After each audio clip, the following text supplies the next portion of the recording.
Audio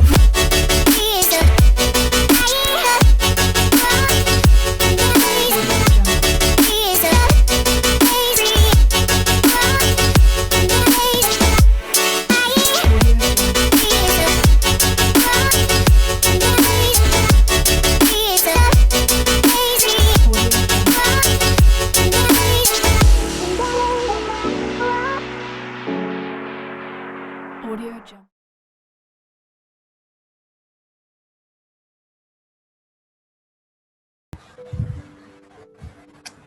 Ayo, wah, udah seminggu nih ya nggak ketemu. Pasti pada semangat nih ya.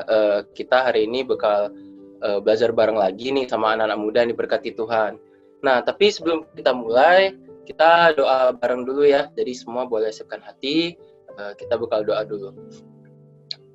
Kita sama-sama doa, kita sama-sama satukan hati. Terima kasih Tuhan Yesus buat kasih setiamu Tuhan, buat hari ini, buat nafas kehidupan, kesehatan yang masih Tuhan berikan, sehingga kami semua masih boleh berkumpul bersama di Zoom hari ini Tuhan, di segmen yang ketiga dari Youth, Aspire Youth. Tuhan, biarlah Engkau menyertai kami Tuhan, biarlah selama kami mengikuti sharing hari ini Tuhan, kami boleh konsentrasi sehingga apa yang kami pelajari ini semuanya boleh kami terima Tuhan dan boleh kami terapkan. Thank you Tuhan. Dalam namamu kami berdoa mengucap syukur. Semua yang percaya kita sama-sama katakan amin. Ya, jadi sebelum kita mulai nih ya, mungkin teman-teman boleh bantu hidupin kameranya ya. Jadi nanti pas narasumbernya ngomong, kita narasumbernya juga nggak berasa ngomong sendiri ya.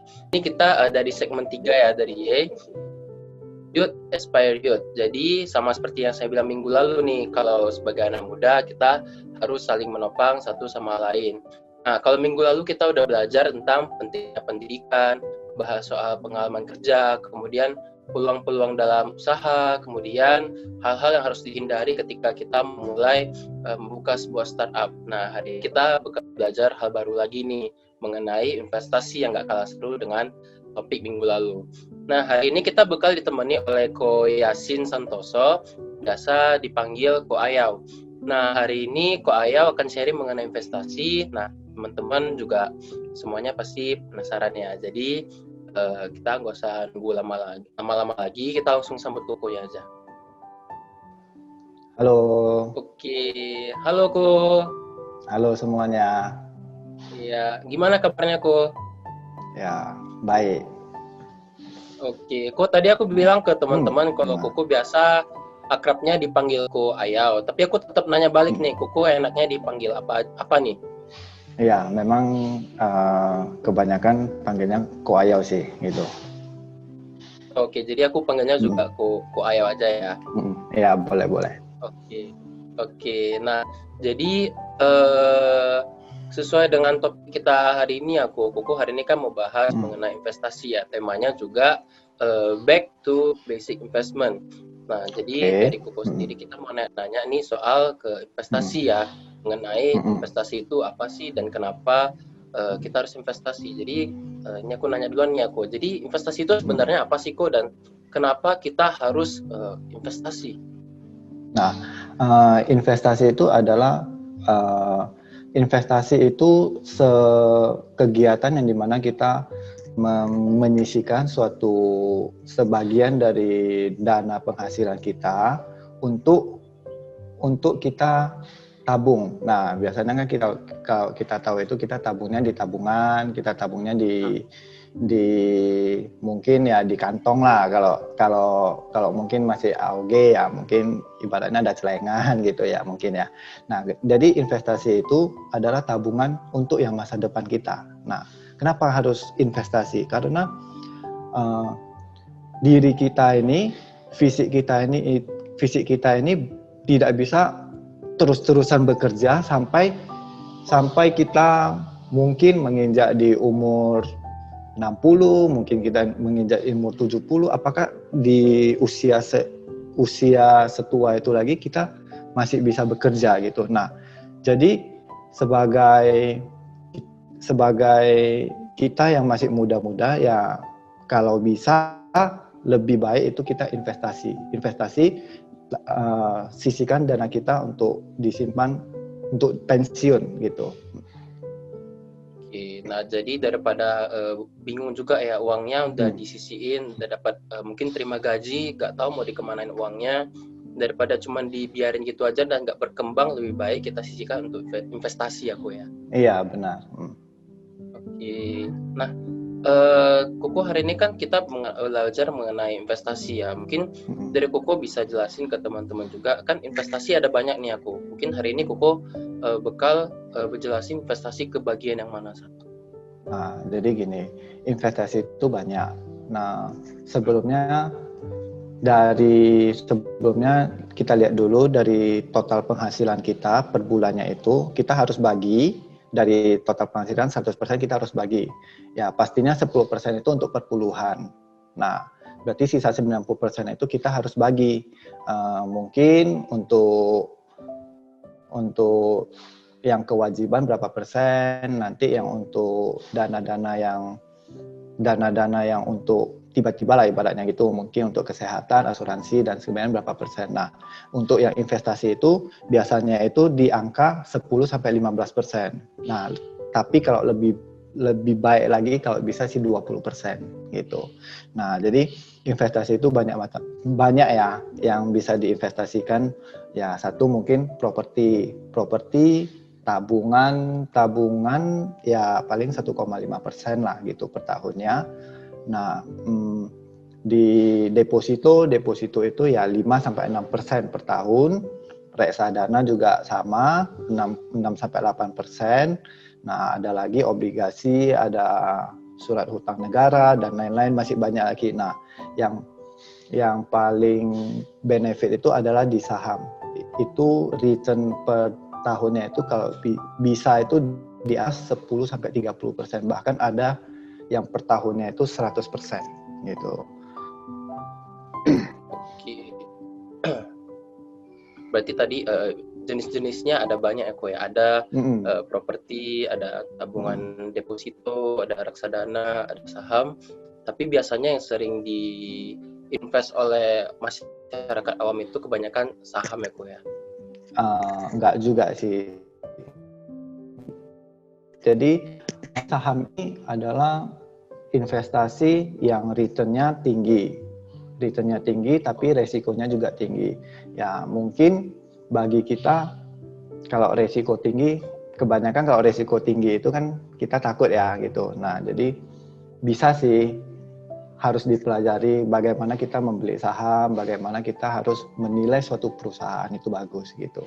Nah saham itu apa sih saham itu? Saham itu adalah surat berharga itu dari suatu perusahaan.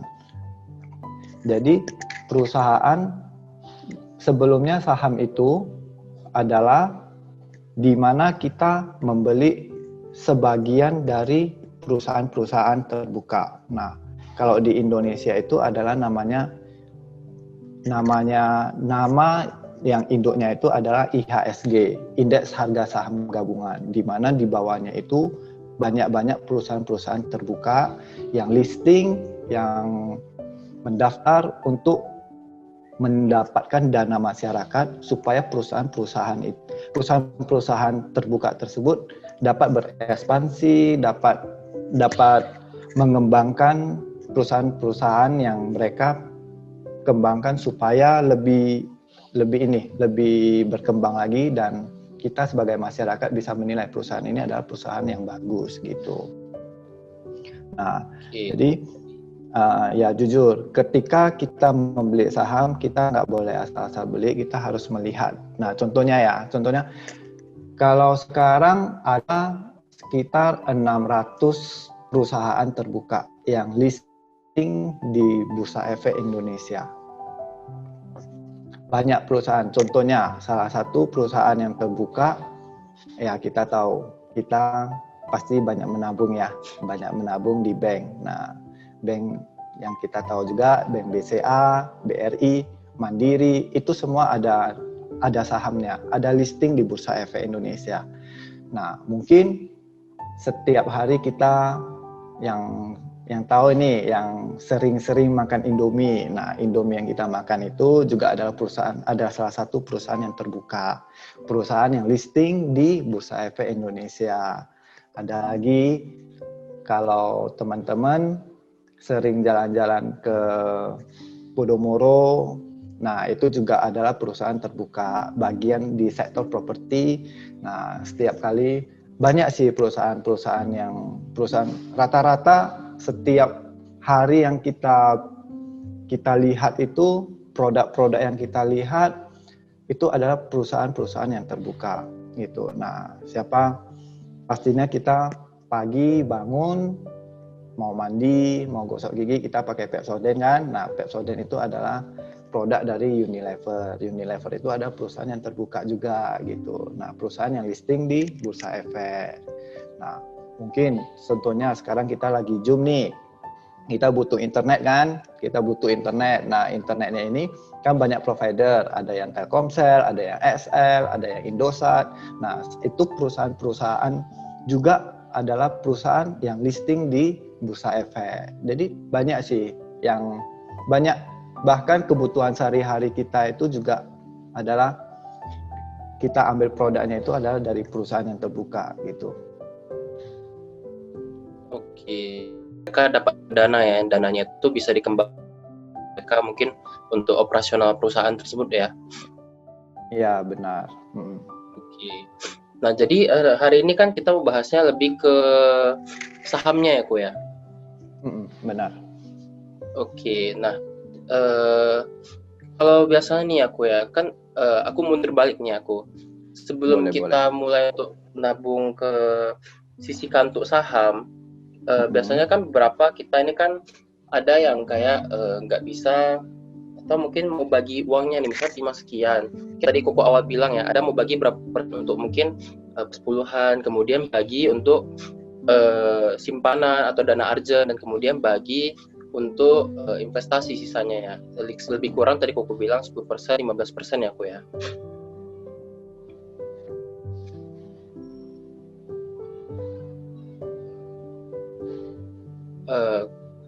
Jadi kan tadi Koko ada bagi-bagi nih aku ya.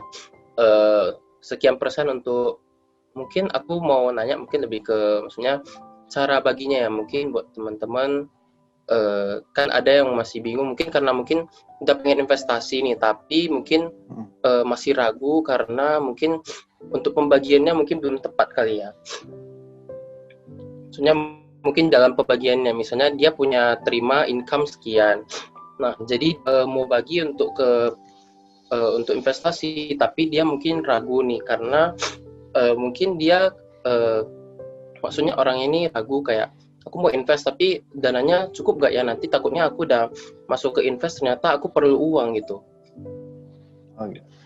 Gini, jadi untuk membeli saham itu kita tidak perlu menggunakan dana yang besar. Nah, jadi kalau dulu itu sebelum pemerintah maksudnya pemerintah itu belum ke saham, belum perkenalkan saham lebih lagi ke masyarakat, itu dulu itu satu lembar saham itu satu lot saham itu di 500 lembar. Jadi kalikan aja kalau misalnya ada harga saham yang 5.000 ya dikalikan dengan 500 lembar. Jadi itu kan nominal yang cukup besar. Nah, sekarang kita dengan dana di bawah 1 juta juga sudah bisa untuk menabung saham, membeli saham.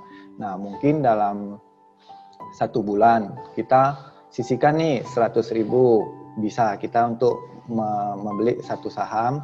Nah, nanti bulan depan kita tabung lagi 100.000 lagi, mungkin bulan depan lagi kita punya dana yang lebih lagi, kita rutin kita untuk membeli suatu saham supaya dana kita itu lebih mendapatkan persen yang tinggi gitu daripada kita menabung di tabungan gitu. Nah, untuk membeli saham itu kita pastinya harus mendaftar ke sekuritas. Jadi sekuritas ini adalah perantara antara kita dan perusahaan yang akan kita beli. Jadi misalnya kita akan sebelum kita membeli saham kita harus buka namanya rekening sekuritas. Nah, kita harus daftar di sana. Setelah kita daftar, baru kita tabung. Nah, ibaratnya kita transfer dana kita. Misalnya nih ada 1 juta nih, ada 1 juta, kita transfer ke rekening sekuritas tersebut. Nah, setelah itu baru kita bisa beli saham perusahaan siapa sih, perusahaan mana sih yang baru bisa kita beli gitu.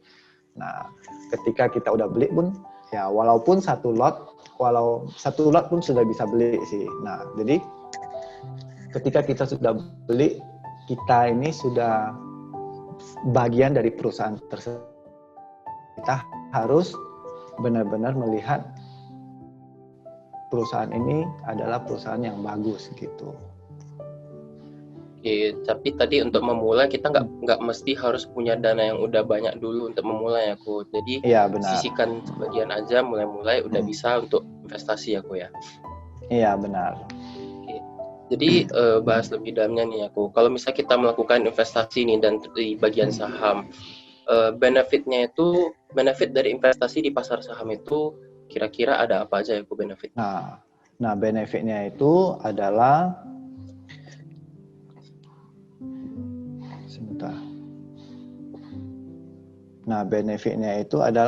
kalau kita beli saham, kita lihat perusahaan-perusahaan yang bagus. Jadi setiap tahunnya itu kita akan mendapatkan dividen dari perusahaan tersebut, perusahaan yang kita beli.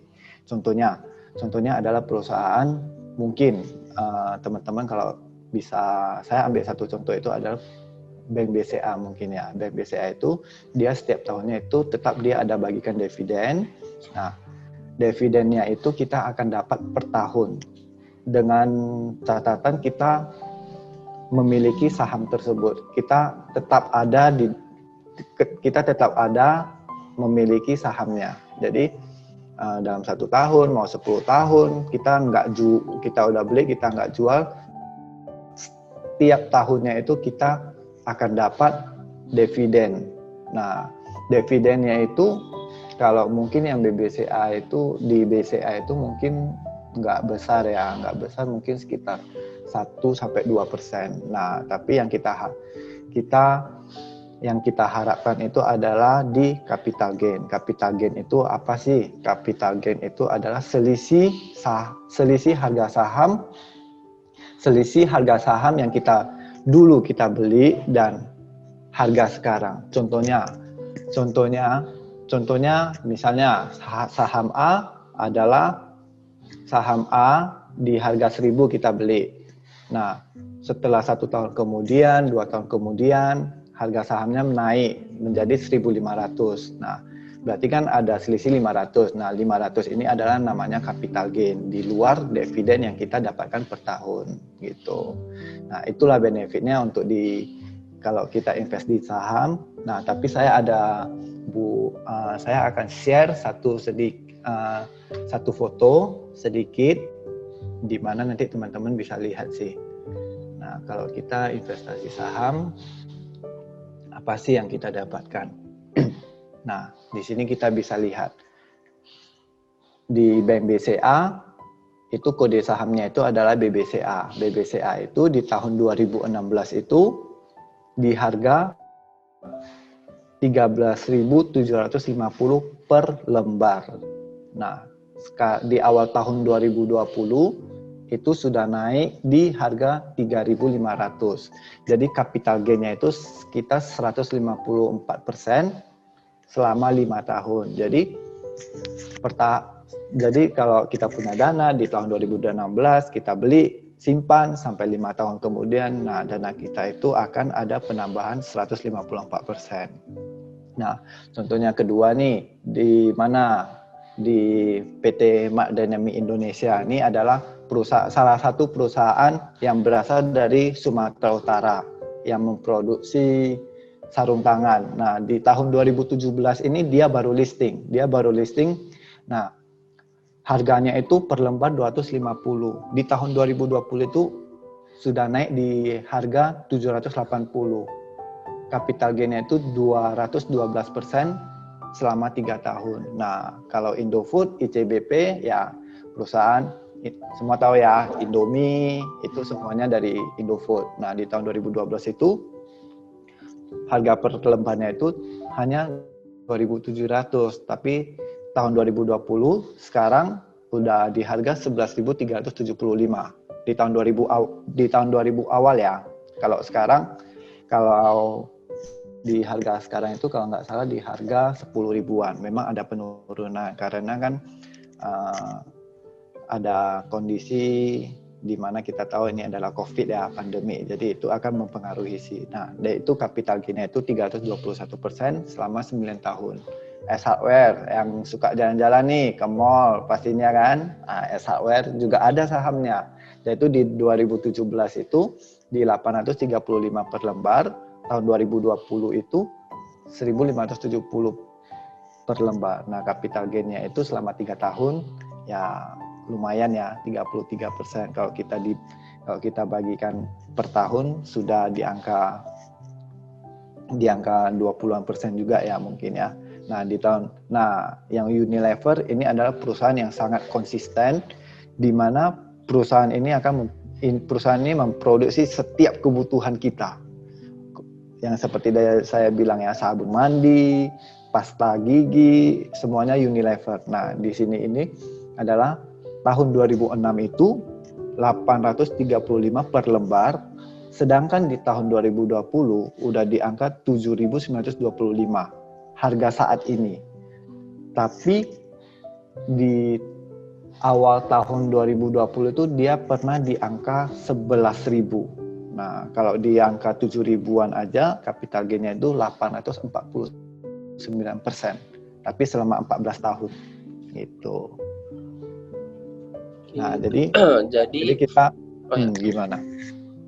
Ya, silakan lanjut kok. Jadi kita jadi gini. Jadi kita melihat, kita membeli saham itu kita tahu bahwasannya ini ada perusahaan-perusahaan yang terbuka. Kita harus lihat siapa sih yang menggerakkan perusahaan ini gitu. Jadi perusahaan-perusahaan apa sih yang perusahaan-perusahaannya memproduksi produk apa gitu. Nah, seperti ya kita harus tahu ya siapa yang orang-orang di dalamnya, siapa sih direkturnya, siapa sih komisarisnya, apakah ada hubungan tertentu mungkin sama politik.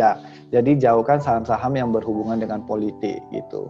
Nah, ada juga sih saham yang berhubungan dengan politik, ya mungkin contohnya seperti Bumi ya. Bumi itu dulunya itu terkenal untuk saham Bumi, tapi sekarang udah nggak terkenal lagi karena ya berhubungan dengan politik gitu. Jadi harus cari benar-benar saham yang bagus gitu. Harus melihat laporan keuangannya, harus melihat model bisnisnya, apa sih yang akan dilakukan sama perusahaan tersebut.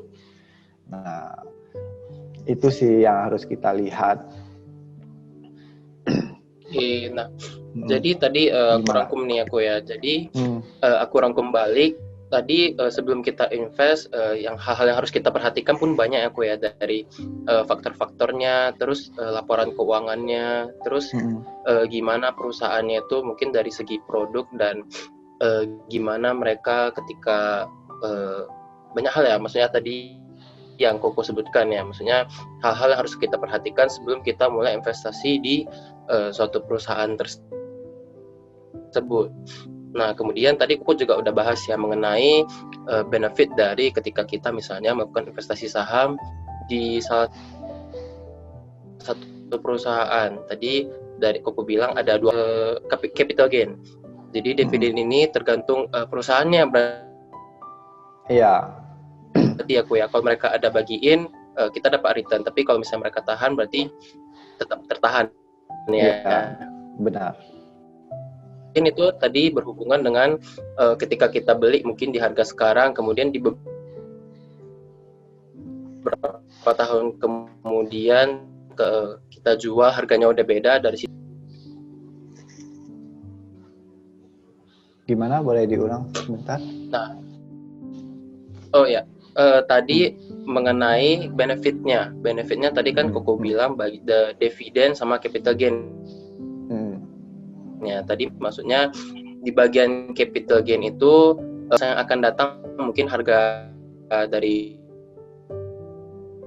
per lembar sahamnya ada gainnya untuk poin yang kedua. Iya, iya benar. Jadi ya yang kita harapkan itu memang di capital gain gitu. Nah kalau dividen itu ya artinya kita mendapatkan bagian dari hasil perusahaan itu berkembang, hasil dari yang dikerjakan sama perusahaan itu sih gitu. Itulah namanya dividen. Tapi ada juga perusahaan-perusahaan yang nggak bagikan dividen, mungkin dari sisi laporan keuangan, dari sisi bisnisnya kurang menguntungkan mungkin, jadi 100 bisa juga. Tapi ya kita harus lihat benar-benar perusahaan yang kita beli gitu. Karena kita investasi ya untuk jangka panjang, bukan untuk jangka pendek gitu. Oke. Iya, jadi sebelum aku lanjut nih aku ya, mungkin buat teman-teman nanti yang ada pertanyaan yang mau ditanya ke Ko Ayo-nya langsung, boleh dikirimkan ke grup WA tadi ya, tempat link Zoom-nya dibagiin. Jadi buat teman-teman yang mungkin penasaran mengenai investasinya, kemudian instrumen-instrumen investasi yang lainnya mungkin ya, atau lebih ke sahamnya, mungkin kayak teman-teman yang mau nanya boleh langsung dikirimkan ke grup chat WA tempat tadi dibagiin link Zoom-nya ya. Nah jadi aku mundur dikit lagi nih aku ya, kan tadi Koko ada bahas, kan kita bahas saham nih aku ya. Terus tadi Koko ada bahas bahwasannya instrumen investasi itu tadi ada banyak, dan Koko milih untuk investasi saham ya. Apakah ada alasan tersendiri Koko lebih memilih instrumen saham daripada mungkin yang lainnya, mungkin kayak lebih milih saham daripada obligasi gitu? Ini seperti yang tadi saya bilang, kalau di deposito 5-6% per tahun. Jadi bagi saya mungkin bagus juga untuk deposito ya, untuk resikonya kecil lah, kecil. Bahkan kalau apalagi tabungan itu ya aman ya. Berapa yang kita tabung ya segitu juga. Cuman untuk mengharapkan bisa nambah banyak agak susah sih gitu. Nah tapi kalau saham itu kan, saham itu unik sih. Saham itu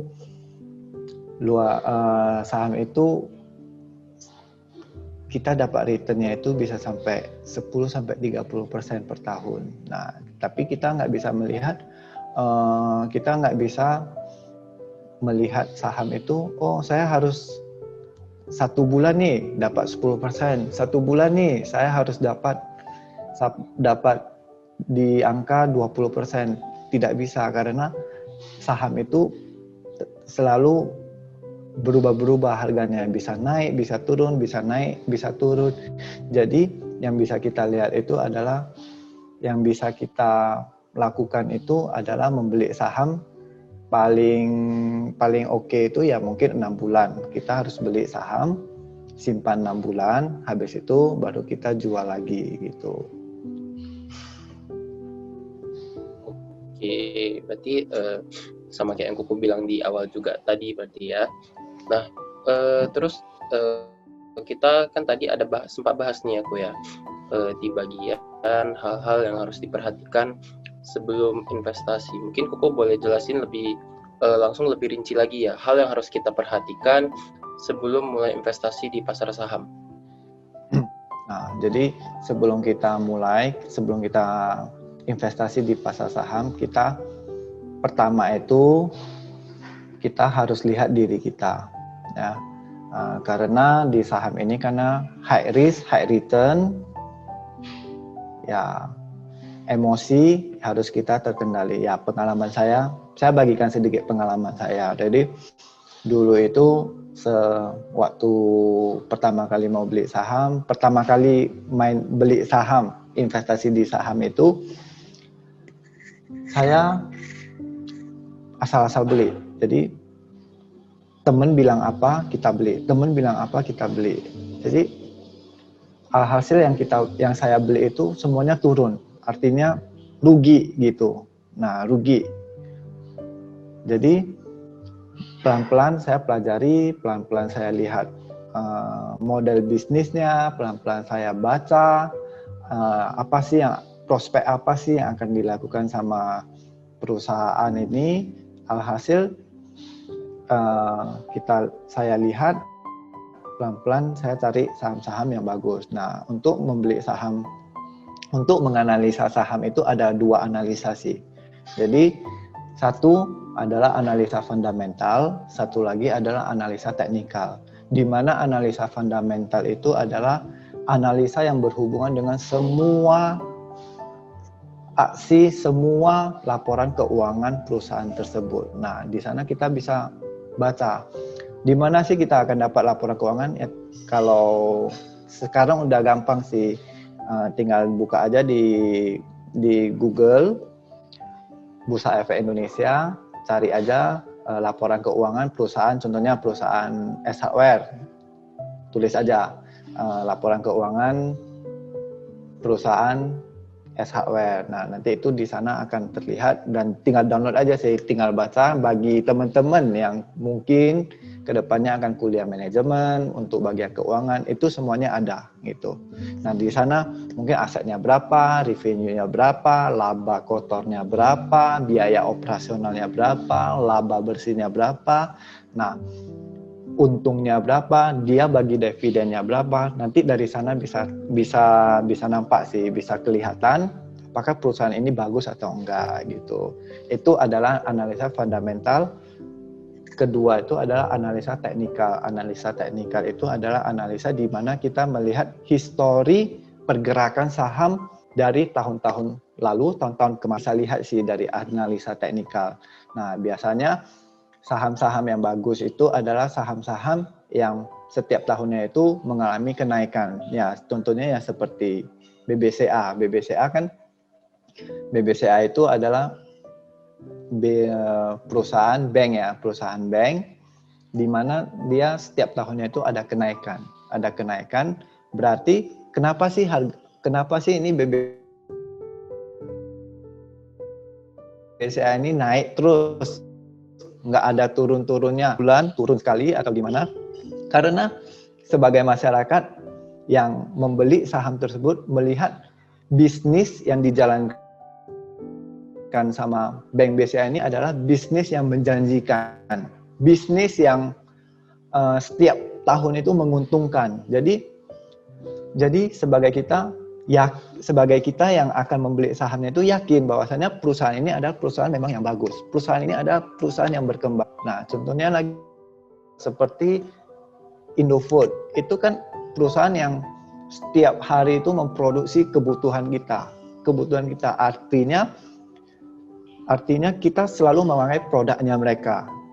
Apalagi ditambah penambahan penduduk selalu ada. Jadi banyak yang beli produk-produknya, akhirnya revenue-nya naik, labanya juga naik, dan alhasil perusahaan ini berkembang terus. Nah, kita juga dapat bagiannya gitu.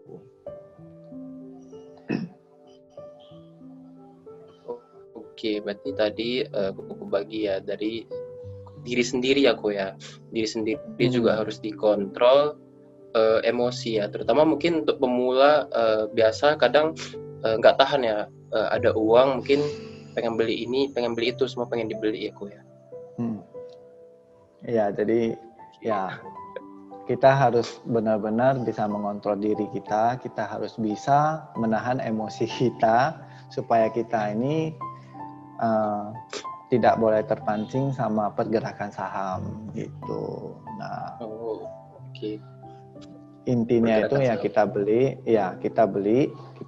udah simpan, mungkin 1 tahun kemudian atau 6 bulan kemudian ya kita jual, atau ya mungkin 5 tahun, sebulan ya seperti yang tadi saya bilang ya tabung-tabung lah, sebulan tabung sekali, 2 bulan tabung sekali supaya kita kedepannya itu kedepannya itu kita bisa jadi ada tambahan sih untuk dana-dana pensiun lah gitu. Oke, nah berarti tadi sesuai dengan yang tadi aku bilangnya. Jadi ini kita kan udah selesai nih aku ya untuk bagian segmen 3-nya di pembukaan mengenai investasinya. Nah, mungkin juga buat teman-teman udah pada kirim pertanyaan. Nah, kita sambil nunggu pertanyaannya nih ya, aku sambil ringkas balik nih ya tadi yang udah disampaikan langsung oleh Ko Ayo yang mengenai investasi tadi itu apa, kemudian instrumen-instrumen dari investasinya itu tadi juga ada apa aja. Nah, jadi sembari kita nunggu teman-teman buat kasih pertanyaan ke Ko Ayo-nya. Nah, mungkin tadi sebagian ada yang udah catat, mungkin atau sebagian ada juga yang belum nyatat ya. Jadi Teguh bantu rangkai balik. Nah, jadi dari tadi ya, di awal kita bahas mengenai investasi itu apa sih? Investasi itu tadi tabungan untuk masa depan ya. Terutama untuk nanti kalau kita udah pensiun, kita harus punya target nih sebelum pensiun kita sebelum mencapai umur tertentu. Nah, kita udah terbatas ya kalau udah di umur mungkin 50, 60-an tahun mungkin udah terbatas untuk melakukan aktivitas. Jadi ini tuh kayak cadangan untuk di masa yang akan datang. Nah, kemudian tadi untuk sebelum investasinya sendiri kita perlu manajemen uang ya. Jadi kayak income yang kita terima nggak bisa sepenuhnya kita masukin semuanya langsung ke sahamnya itu ya. Nah, ntar kita nggak makan jadinya. Jadi udah terima income, mungkin pengen mulai investasi nih, boleh dibagi kayak tadi Ko Ayo bilang ya, ada 10% mungkin sisihkan untuk perpuluhan, kemudian disisihkan untuk dana darurat, kemudian sebagiannya lagi setelah dikurang-kurangi dengan kewajiban-kewajiban yang memang perlu dibayarkan, sisanya itu boleh dipakai untuk ditabung untuk diinvestasikan ya. Nah, jadi terus nih lanjut lagi nih, investasi sendiri tadi bermacam-macam ya, ada banyak, ada properti, ada tabungan, ada deposito, ada saham, ada obligasi dan lain-lain. Nah, terus benefit yang bisa kita dapatkan apa aja sih? Nah, benefitnya yang sesuai tadi Ko Ayo bilang juga ya, buat benefitnya itu kita bisa dapat dari dividen perusahaan yang kita beli. Nah, terutama kalau misalnya perusahaan yang bagi dividen, ya kita juga bakal kebagian ya karena kita udah jadi bagian dari perusahaan yang tersebut. Nah, kemudian keuntungan yang kedua tadi capital gain ya. Dari capital gain dari harga sahamnya ketika kita beli, kemudian nanti di masa yang akan datang ketika harganya udah naik kita jual, dari situ kita bakal dapat gain-nya. Nah, kemudian tadi hal-hal yang perlu diperhatikan sebelum kita mulai investasi di pasar saham nih. Tadi Ko Ayo bilang kita diri sendiri ya, emosi. Kita harus kontrol emosi kita, terutama mungkin untuk kita yang baru-baru mulai, jangan sampai kepancing dengan si pergerakan saham itu tadi ya. Jangan sampai kayak, pas lagi begini keburu beli, rupanya terakhirnya makin hancur ya. Nah, kemudian kita juga perlu mengerti perusahaan itu sendiri ya. Perusahaannya itu bergerak di bidang apa, kita harus mengerti perusahaannya. Kemudian laporan keuangannya yang bagus dan yang mungkin kurang gimana. Dan kemudian tadi Ko Ayo juga ada bagi yang mengenai teknik-tekniknya, ada analisis fundamental, terus ada analisis teknikal ya. Nah, terus juga tadi Ko Ayo udah bilang mengenai di bagian teknikal ya, gimana kita lihat yang bagus itu saham-saham itu yang tiap tahunnya itu ada mengalami kenaikan harga. Oke, nah jadi notes-nya lebih kurang seperti itu ya. Mungkin buat teman-teman yang ada belum nyatet atau apa, itu tadi aku ada rangkum ulang dari kita hari ini. Nah, ini kita udah terima beberapa pertanyaan dari teman-teman. Oke, kita mulai buka sesi tanya jawabnya aku ya. Ya, boleh. Oke. Nah, jadi aku tanya nih dari yang pertama. Kira-kira faktor apa aja sih yang biasanya menyebabkan harga saham itu naik?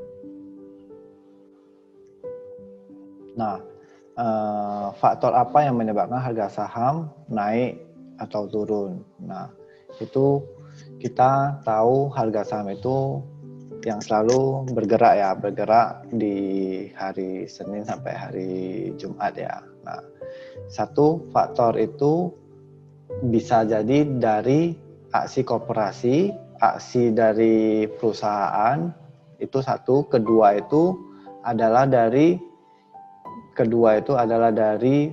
aksi dari berita. Nah, contohnya di masa-masa sekarang nih, masa-masa sekarang kan masa pandemi nih. Jadi isunya itu ada di PSBB di Jakarta yang kemarin ya. Nah, artinya itu akan berita yang buruk buat investor. Jadi akhirnya saham itu akan mengalami penurunan. Nah, di tahun 2020 ini ya di akhir bulan 3 semua saham udah mengalami penurunan. Nah, udah mengalami penurunan gitu. Jadi ketika pembeli akan melihat suatu saham, mungkin bagi kita akan menilai, oh saham ini bagus. Akhirnya kita beli, akhirnya saham ini kita naik. Tapi ada orang lain lagi melihat, oh ini saham ini kurang bagus, akhirnya dia jual. Jadi itulah yang menyebabkan harga saham itu naik dan turun gitu. Nah, bisa seperti lagi yang tadi saya bilang, aksi-aksi koperasi yang dilakukan sama perusahaan. Misalnya perusahaan ini akan ekspansi, akan mendirikan pabrik contohnya. Jadi itu adalah berita yang bagus buat si perusahaan, dan si investor ini akan melihat lagi si perusahaan ini hasilnya gimana, prospeknya bagus nggak. Kalau misalnya prospeknya bagus, ya si investor akan membeli sahamnya ini. Alhasil harga sahamnya itu naik lagi. Nah, tiba-tiba nih kejadian lagi, perusahaan ini kena kasus pajak, tidak membayar pajak kepada pemerintah atau gimana. Jadi akhirnya investor akan melihat, oh ini perusahaan kurang bagus karena dia tidak kooperatif untuk membayar pajak pemerintah. Akhirnya investor akan menjual sahamnya, jadi harga sahamnya itu akan turun lagi. Jadi itu yang menyebabkan harga saham itu ada naik dan ada turun gitu. Tapi pada dasarnya itu harga saham itu tetap ada naik dan ada turun. Itu yang membuat harga saham itu selalu berbeda-beda di setiap waktu, di setiap bulan, di setiap tahun, selalu berbeda-beda gitu.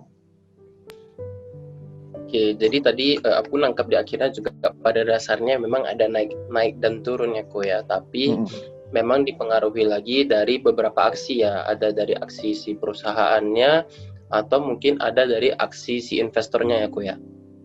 Benar. Oke, dan aksi dari si perusahaannya itu biasa kita dapat dari mungkin berita-berita ya Ko ya, ketika perusahaannya mau melakukan ini itu. Oke, nah oke, berarti ini aku tutup ya untuk faktor-faktor yang menyebabkan harga sahamnya naik atau turun. Aku lanjut ke pertanyaan kedua ya Ko ya. Di pertanyaan kedua ada yang nanya, Ko kapan ya waktu yang tepat untuk membeli atau menjual saham kita? Nah, kapan waktu yang tepat untuk membeli dan menjual saham kita? Membeli saham yang di waktu yang tepat membeli saham itu adalah ketika saham itu sedang dalam masa turun. Contohnya kita tahu perusahaan Indofood contohnya. Ini Indofood ini kita tahu perusahaannya bagus. Tiba-tiba karena ada aksi dari investor, ya ibaratnya ada institusi yang membeli saham itu, menjual semua sahamnya, akhirnya saham ini turun. Nah, ketika saham ini turun, diskon lah ibaratnya. Jadi ketika saham ini turun, semua investor akan lihat lagi, perusahaan ini bagus nggak? Perusahaan ini kenapa bisa turun? Oh, ini perusahaan ini salah harga ini. Perusahaan seharusnya harganya ini nggak seharga sekarang gitu kan. Jadi disitulah kita akan membeli untuk saham, dan menjualnya itu kapan? Menjualnya itu adalah ketika perusahaan itu ketika harga itu naik dan ketika perusahaan itu mengalami mengalami penjualan, mengalami suatu perkembangan yang naik dan alhasil kita mendapatkan capital gain-nya. Nah, tapi menjual saham itu ada dua. Menjual setelah kita mendapatkan capital gain atau menjual ketika saham ini, perusahaan ini jelek gitu. Jadi kita harus bisa melihat sih gitu. Nah, jadi intinya itu kita nggak boleh asal-asal beli saham. Kita harus pilih saham mana yang benar, saham mana yang tidak bagus gitu. Nah, kalau di analisa teknikal mungkin ya kalau ada teman-teman ada ikutin, mungkin ada bagi teman-teman ada yang membeli, ada investasi juga di saham, ada namanya resist sama support. Jadi ketika harga saham sudah mencapai supportnya, ya kita harus menjual saham tersebut. Apapun itu, mungkin ya rugi, mungkin ya sudah naik lah, ibaratnya dari 1.000 nih udah naik ke 2.000, udah 2.000, alhasil saham ini turun lagi di harga 1.800 contohnya kan. Jadi kita boleh jual, akhirnya kita dapat capital gain di 800. Atau contohnya 1.000 nih, 1.000 kita lihat risk kita itu berapa persen. Misalnya kita beli harga 1.000 nih, risk kita itu misalnya di harga 900. Jadi kalau harganya menyentuh harga 900, kita harus jual ya. Kita harus rela untuk menjual harga saham tersebut. Jadi akhirnya kita minus lah gitu ibaratnya aja. Tapi kalau ketika break resist yang dianalisa teknikal, ketika break resist itu kita harus mengikuti tren. Nah, itu artinya perusahaan ini sedang dalam ada perubahan harga untuk kenaikan gitu. Oke, tapi ini balik lagi aku ya, berkaitan sama pertanyaan pertama ya aku ya.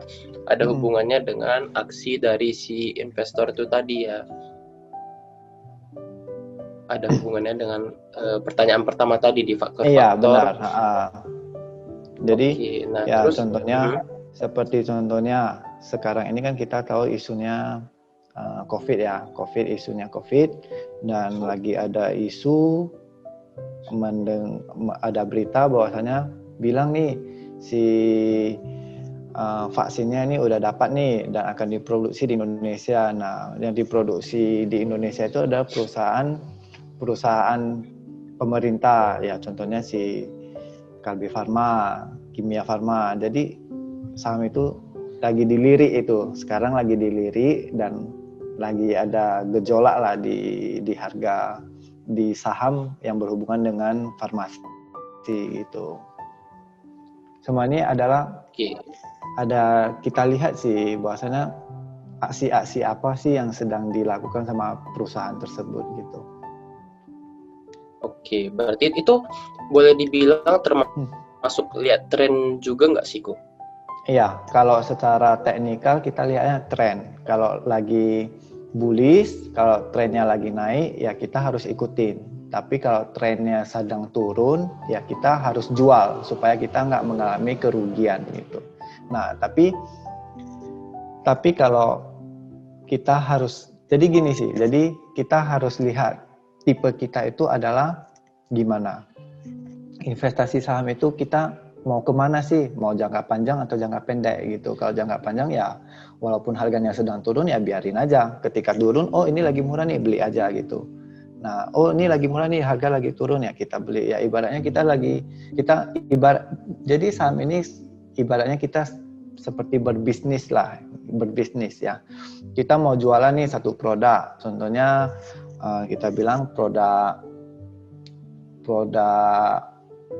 Indomie lah, contohnya Indomie. Produknya kita mau jualan Indomie nih. Oh, kita beli di harga 1.000, tapi pada dasarnya ini harganya 1.500. Nah, jadi kalau lagi harganya di 1.500 ya udah kita beli dulu, kita jual di harga 1.500. Nah, jadi kan kita tahu kan harga ini harganya salah gitu. Seharusnya harganya 1.500, ya kita belinya di harga 1.000. Berarti kan kita ada capital gain-nya itu di 500. Nah, gimana kalau kita belinya, kita tahu harga sekarang ini, harga Indomie ini 1.500 per bungkus, tapi ada yang mau jual di harga 1.600, kan nggak mungkin kita beli gitu kan. Itu. Jadi kita harus lihat sih saham ini benar nggak, saham ini murah nggak. Ya kita harus lihat, kita harus hitung-hitung lagi. Kalau itu kita harus hitung lagi di laporan keuangannya, dari PER-nya, dari EPS-nya, itu semuanya ada sih gitu. Jadi kita bisa tahu saham ini tergolong murah atau tergolong mahal gitu. Oke, jadi ini berarti tips dari Koko buat kita juga, kita harus belajar laporan keuangan ya, aku belajar rasio keuangan biar lebih ngerti ya, untuk lihat sebenarnya ini termasuk oke, atau lihat harga sahamnya juga termasuk murah atau enggak ya. Harus belajar rasio keuangannya lagi. Iya, jadi ya ibaratnya kita jangan beli perusahaan-perusahaan yang jelek lah. Kita harus membeli perusahaan-perusahaan yang bagus, yang konsisten gitu. Nah, contohnya ya seperti tadi Unilever, harga sahamnya itu kan di harga Unilever kan di harga berapa tadi? Di harga 7.000 sekarang. Kalau sebenarnya itu harga Unilever itu adalah di harga 80 ribuan kalau tidak salah, atau harga 40 ribuan. Dia karena ada terlalu mahal harga sahamnya, jadi akhirnya dia stock split supaya harganya lebih murah dan lebih bisa terjangkau dibeli sama masyarakat. Nah, kalau kita bilang harga Unilever 80 ribu mahal nggak? Mahal sih, kalau secara rupiahnya mahal, tapi kenapa bisa mahal? Karena investor melihat perusahaan ini bagus, perusahaan ini berkembang terus, jadi dihargainya mahal gitu. Jadi worth it lah ibaratnya, kita beli saham ini worth it karena dia akan menghasilkan untuk kita gitu. Oke. Nah, tadi kan kebetulan Koko ada singgung tadi ada stock split ya, Koko bilang. Iya. Ini dari aku yang nanya nih, Ko, sebagai mau nanya juga. Tadi stock split itu boleh jelasin lebih rinci, Ko? Mungkin stock split itu lebih mengarah kemana gitu? Nah, jadi stock split itu aksi koperasi dari perusahaan. Nah, seperti yang tadi saya bilang, harga saham Unilever itu di harga 80 ribuan. 80 ribuan si perusahaan ini melihat, terus 80 ribuan kalau beli satu lot aja udah mau 8 jutaan.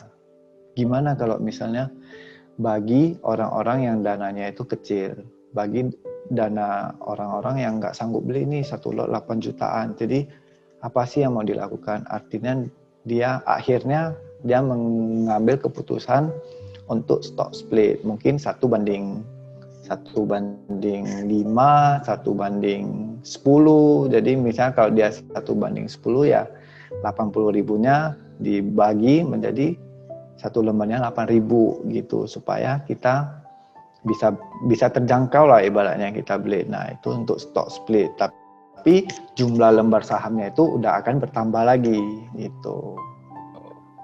Oke. Thank you, Ko. Oke, aku bantu tanya lagi nih pertanyaan dari audiens hari ini yang ketiga nih. Ko, mengapa banyak case di mana banyak orang ngalami bangkrut pada saat investasi saham, padahal saham sendiri merupakan sebuah investasi yang menjanjikan? Nah, mengapa kita mengalami kebangkrutan pada saat investasi saham? Jadi, ya, saham itu seperti pisau bermata dua. Ketika kita lihat, contohnya pisau nih, kalau kita untuk bunuh orang, ya nggak bagus. Tapi kalau kita untuk masak, untuk potong daging kan ya bagus. Nah, saham juga sama. Jadi ada ibaratnya saham ini, ada yang bilang judi, tapi judinya legal ibaratnya gitu. Nah, kembali lagi seperti diri kita. Kita lihat saham ini sebagai judi atau sebagai investasi. Kalau kita lihat saham ini sebagai judi, ya kita akan bangkrut sih. Apapun yang kita beli, asal-asal beli asal-asalan, itu akan mengalami kebangkrutan. Itu udah pasti. Tapi kalau pandangan kita, saham itu untuk investasi, untuk menabung. Maka saya berani bilang tidak akan mengalami kebangkrutan. Jangan asal beli perusahaan-perusahaan yang tidak bagus gitu. Oke. Kembali ke kita sendiri ya Ko ya. Jangan asal beli ya. Iya benar. Ya intinya jangan asal beli. Kita harus lihat model bisnisnya, kita harus lihat laporan keuangannya supaya kita yakin dengan perusahaan tersebut. Gitu. Oke. Ya kalau Jadi kita anggap kalau kita anggap saham ini judi, kita asal-asal beli, ibaratnya tidak tahu tata caranya, ya bisa mengalami kebangkrutan sih gitu. Ya dulu saya juga mengalaminya itu. Mungkin dari dana 100%, kan baru beli kan dari dana 100%, akhirnya saya asal-asal beli, dana sisa sekitar 40%. Nah, itulah hasil dari pengen cepat-cepat lah, pengen mendapatkan capital gain gitu. Nah, tapi belajar lagi, mengubah diri lagi supaya kita nggak asal-asal beli saham, ya hasil akan berkembang sih, maksudnya akan mendapatkan hasilnya maksimal sih gitu. Oke, berarti ini buat teman-teman nih ya yang hari ini ikut datang juga, nanti selesai dari segmen yang ketiga ini semua boleh buka Google ya, belajar rasio keuangan di laporan keuangan, jadi biar lebih ngerti lagi ya Ko ya. Nah, terus ada aku mau nanya lagi nih Ko nih. Gimana? Oh ya, silakan Ko. Silakan. Nggak apa-apa. Sebelum nggak gini. Jadi kalau memang teman-teman pengen belajar, ada aplikasinya sih. Itu namanya RTI. Nah, bisa di-download sih. Itu di sana kita bisa nampak perusahaan ini harganya berapa, perusahaan ini profilnya bagaimana, perusahaan ini asetnya berapa, perusahaan ini penjualannya berapa, cash flow-nya bagaimana, hutangnya bagaimana, penjualannya bagaimana, siapa-siapa aja yang ada di dalam, berapa lembar saham yang dilistingkan, itu semuanya ada gitu. Nah, berita-beritanya juga ada. Jadi kita bisa lihat sih dari sana gitu. Oke. Nah, sebelum aku tanya balik nih Ko, pertanyaan dari audiens, aku mau nanya satu lagi nih Ko. Tadi kan Koko ada bilang kayak tergantung investasinya kita nih, mau dibawa untuk jangka panjang atau jangka pendek. Kalau untuk Koko sendiri, Koko investasinya itu untuk jangka panjang atau jangka pendek? Nah, kalau saya bagi dua. Jadi saya dua sih. Ya? Jadi saya ada dua akun, di mana satu akun itu adalah akun yang untuk investasi jangka panjang.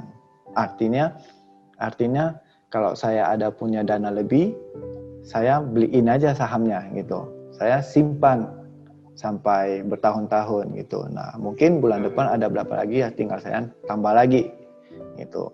Nah, bulan depan ada berapa ya, saya belinya sahamnya ya sama itu juga yang saya beli. Jadi kita bisa dapat capital gain, kita bisa dapat dividennya per tahun gitu. Nah, satu lagi adalah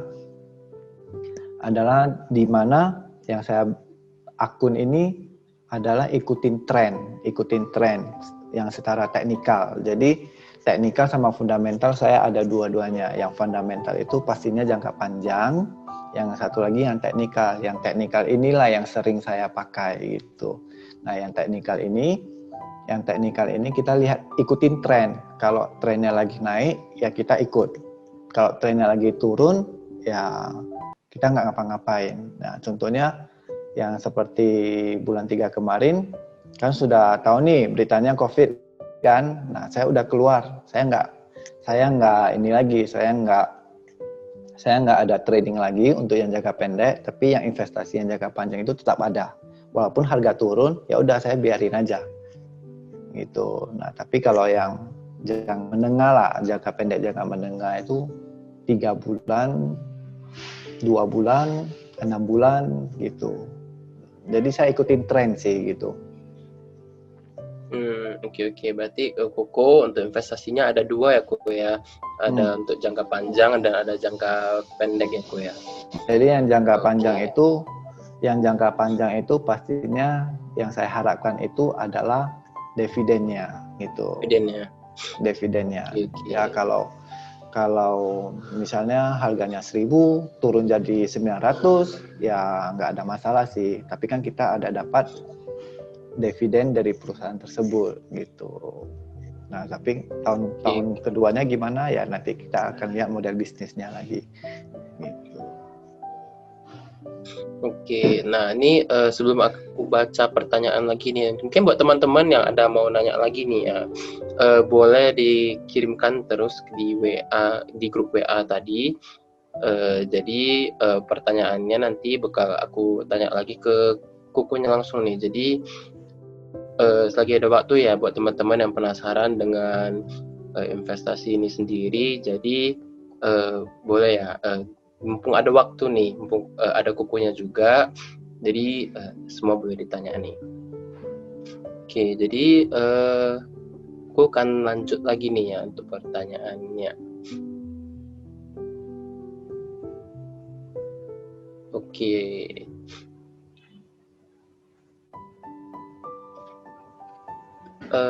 Aku mau nanya gini kok, aku mau nambah satu. Oke.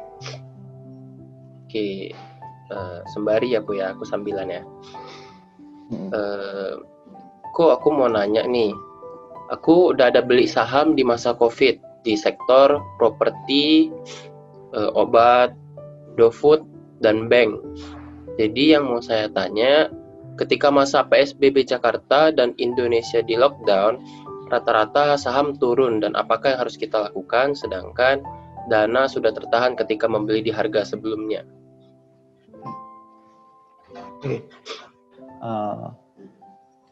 Saya sudah ada membeli saham di masa COVID berupa sektor properti, obat, kimia farma, Indofood, dan bank. Jadi yang mau saya tanyakan, ketika masa PSBB Jakarta dan lockdown, saham turun nih, apakah yang harus kita lakukan? Ya, kita lihat lagi, kita ini mau model investasinya gimana. Kalau yang jangka panjang, ya biarin aja, nggak ada masalah sih. Tahu juga nanti itu sahamnya bakalan naik, karena isu COVID, berita COVID ini adalah sifatnya sementara. Jadi setelah COVID selesai itu bakalan naik lagi sih gitu. Nah, tapi lihat lagi kalau kita melihat investasi ini jangka pendek, jangka menengah, ya apapun kondisi sekarang yang minus itu kita harus keluar sih gitu. Yang maksudnya bukan minus, maksudnya perusahaan yang secara teknikal kalau sudah beri support kita harus jual. Tapi kalau yang selama masih bagus, selama masih oke, ya biarin aja sih gitu. Kalau punya dana lebih lagi, ya tunggu saatnya ketika saham ini mengalami kenaikan lagi, ya kita nyicil beli lah ibaratnya gitu. A fresh down lah ibaratnya. Ada a fresh down, a fresh up gitu. Jadi ketika saham turun, kita lihat, kita harus pintar-pintar lihat berita. Beritanya gimana nih? Beritanya pemerintah lagi sudah mau produksi vaksin. Bener nggak pemerintah sedang mau produksi vaksin apa? Karena isu supaya harga sahamnya naik sebentar atau gimana? Nah, tapi menurut saya kembali lagi sih, kita lihat kalau mau investasi jangka panjang untuk properti saya rasa agak kurang ya. Properti saya rasa agak kurang. Kimia farma, bagian farmasi oke. Indofood dan bank udah pasti oke gitu. Karena tapi bank juga harus lihat perusahaannya, bank apa yang kita beli gitu. Nah, mungkin BBCA bisa gitu. Nah, tapi kita harus lihat lagi, kembali lagi perusahaan yang kita beli itu bagus atau enggak, dan untuk jangka panjang atau jangka pendek. Kalau untuk jangka panjang ya bagus sih, tapi kalau ya untuk jangka pendek ya harus lihat kondisi lagi. Kalau memang nggak memungkinkan ya kita keluar dulu. Nanti setelah ada pullback, setelah ada perkembangannya ya kita masuk lagi sih gitu.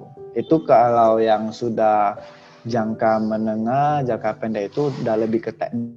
Pastinya kan bersangkutan dengan pemerintah sih. Pemerintah, apa yang dilakukan sama pemerintah, apa yang peraturan-peraturan apa yang dilakukan sama pemerintah itu kan berhubungan dengan perusahaan-perusahaan. Ya, contoh kita bilang saham gudang garam, saham yang berhubungan dengan rokok nih.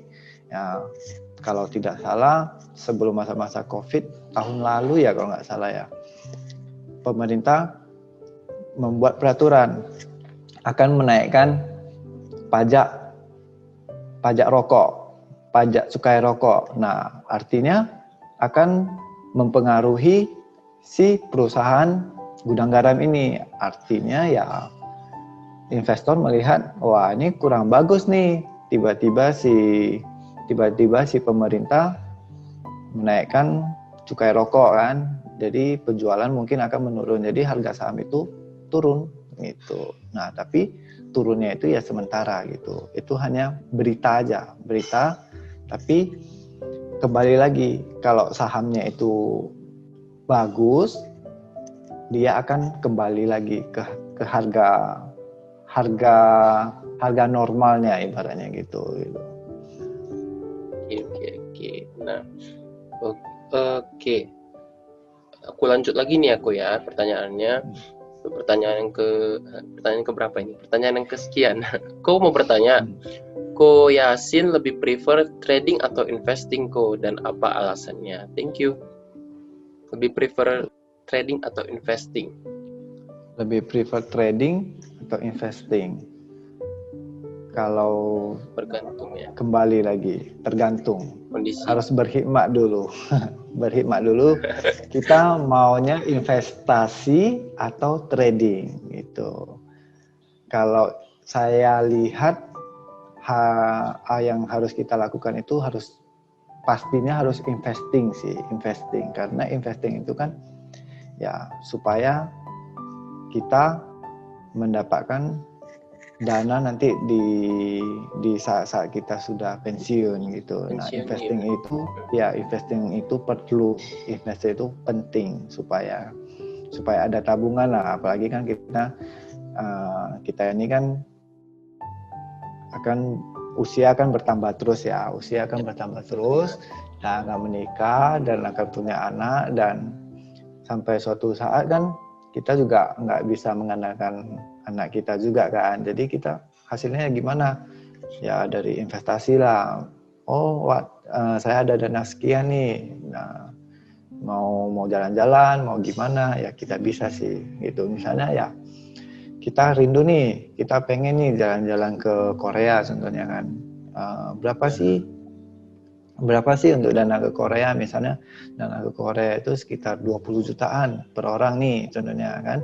Jadi punya suami istri mau pergi jalan-jalan 40 jutaan, ya kita pengennya 40 juta ini nabungnya gimana kan? Ya kita beli aja saham-saham yang perusahaan-perusahaan yang bagus selama misalnya berapa tahun gitu. Ya hasil nanti udah waktunya udah capai 40 juta ya kita jual, ya kita bisa jalan-jalan gitu.